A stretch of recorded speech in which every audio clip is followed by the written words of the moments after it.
बहुत शुक्रिया, आपने इंतज़ार किया। अब जानना ये चाह रहे हैं कि ये जो तनाज़ा है ये शुरू हो चुका है, ये थमेगा? देखिए, अगर तो ये एक एक्सपेक्टेड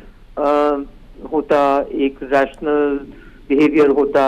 एक लॉजिकल चीज की होती, एक लीगल चीज अपनी नेशनल सिक्योरिटी प्रिजर्व करने के लिए ईरान ने पहली स्ट्राइक की होती, तो मैं इसको लॉजिकली आपको जवाब उसका दे सकती थी। अब क्योंकि ये मेरे नजर से एक बहुत ही अनप्रेसिडेंटेड अनयूजुअल इवेंट है, एक बहुत ही इरैशनल, और जिसके बारे में आपने, एक होता है आप डिसीजन लेते हैं जिसमें आपने पूरा देखा होता है कि अच्छा इसके रिपरकशन क्या होंगे, इसके क्या क्या असरात आ सकते हैं, क्या हम इस वक्त वो असरात अफोर्ड कर सकते हैं। मेरे नजर में ईरान में जिसने भी ये डिसीजन ली, उन्होंने ये सब कुछ सोचे समझे बगैर एक डोमेस्टिक प्रेशर के अंदर या डोमेस्टिक अपीजमेंट के अंदर एक बहुत खतरनाक तह पे और एक बहुत खतरनाक डिसीजन ली, जिसके नासिर कुछ भी हो सकते हैं और जिसकी जो एस्केलेटरी लैडर है वो कहीं पे भी जाके रुक सकती है। अगर तो ये एक मुल्क होता है जो कि इकोनॉमिकली बड़ा स्टेबल होता है, जिसके और कोई कॉन्फ्लिक्ट में नहीं होता, जो बड़ा दुनिया में हर किसी के साथ ताल्लुकात होते हैं, one could perhaps understand it कि जी उनको एक नजर आए अपनी नेशनलिज्म बढ़ाने के लिए। बट दिस इज एक काफी हद तक isolated from the west for sure, और बहुत सारी इनके खिलाफ जो चीजें होती रहती हैं उसमें पाकिस्तान जैसे दोस्त ममालिक इनकी भरपूर मदद करते रहे, और आसपास कई ऐसी चीजें हैं जिसमें शायद आपके नाज़रीन को पता भी ना हो कि किस किस हद तक इनकी मदद करते रहे डिप्लोमेटिकली। ऐसा ही है। फिर आपके दूसरी तरफ आप देखें कि क्या पाकिस्तान के साथ ठीक है नॉर्मल रिलेशन है, प्राइम मिनिस्टर को मिलते हैं, उसमें कोई उनको मेंशन नहीं होता कि जी हमारे ये जनरली एतराजात हैं या हमें ये इश्यूज हैं। एक ऑनगोइंग ऑब्वियसली पाकिस्तान भी उनके साथ करता रहता है, हम भी बताते रहते हैं उनको कि जी हमें लग रहा है वहाँ PLA की प्रेजेंस है, आप उनको यहाँ पे अटैक करें, ये इंटेलिजेंस है, ये वो भी हमारे साथ शेयर करते हैं, हम भी एक्शन लेते हैं, वो भी एक्शन लेते हैं, बट अपनी हदूद, अपनी ज्योग्राफिकल बाउंड्रीज के अंदर रहते रहते दुरुस्त वो तो। लेकिन वो कहते हैं ना इंटरनेशनल लॉ की अम्ब्रेला से, UN चार्टर की अम्ब्रेला से, बाकी हर जगह से निकल कर इस तरह का एक्शन करना, और फिर आई थिंक जो बहुत मुझे खतरनाक लगा as a if you can say, as a foreign policy,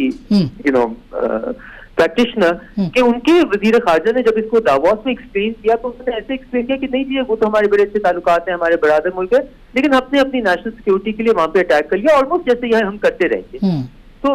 this for any country, state to state relations are based on national sovereignty.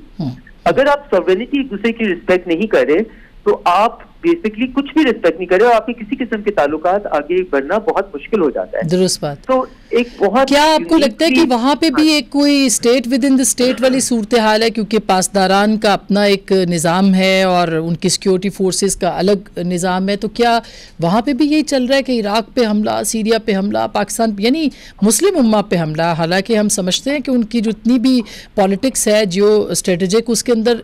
Israel और अमेरिका तो चले दूर है, इजराइल तो खत्ते के अंदर है, वही उसकी तरफ ज्यादा निशाना करते हैं।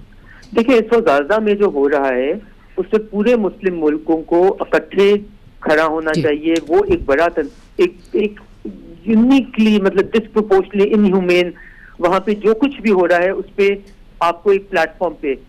मुझे ईरान का ये बिहेवियर तो मतलब समझ से बाहर है, क्योंकि चले आपने दूसरी तरफ अगर आप कहते हैं इराक में उसने कुर्दिस्तान में किया, वहां पे जनरली एक अमेरिका के साथ उनका तनाज़ा रहा है और उसी को आप अगर आगे ले जाएं तो maybe you can perhaps explain it. But Pakistan के साथ ये करना is actually taking the war theatre to a place where it doesn't belong. जी, उनका वो जो वॉर थिएटर वो यहाँ पे एक तरफ एक्सटेंड नहीं करता, तो ये एक बहुत ही इरेशनल। जहाँ तक आपका सवाल था कि जी उनका स्टेट विद इन स्टेट है, देखिए मैंने आपको ये बताया कि फॉरेन मिनिस्टर के ईरान के ने हमारे केयरटेकर प्राइम मिनिस्टर से मुलाकात की। मेरा नजर में उनको शायद पता भी नहीं था क्या होता है, right? So I am not one to comment on it, but I am just to say कि इतना मुझे पता है कि ये किसी भी स्टेट के लिए एक बहुत ही डेंजरस एस्केलेटरी स्टेप था जो कि किसी तरह रैशनली लॉजिकली एक्सप्लेन नहीं हो सकता। जी, and I think allow me to just say that Pakistan का रिटेलिएटरी से कम अगर वही लॉजिक इस्तेमाल की जाए जो उनके फॉरेन मिनिस्टर ने दी थी, तो फिर तो हमने वो, बट अगर एक मुल्क अपनी सॉवरेनिटी को प्रिजर्व नहीं कर सकता और उसका प्रेसिडेंट सेट कर देता है कि कोई भी दाएं बाएं से आपको ऊपर कभी भी सेल्फ डिफेंस का आरा वो लेके नहीं अटैक मिलता। कर सकेगा, then you are at a bad place. Exactly बहुत बहुत शुक्रिया है ना, आपने हमें वक्त दिया है और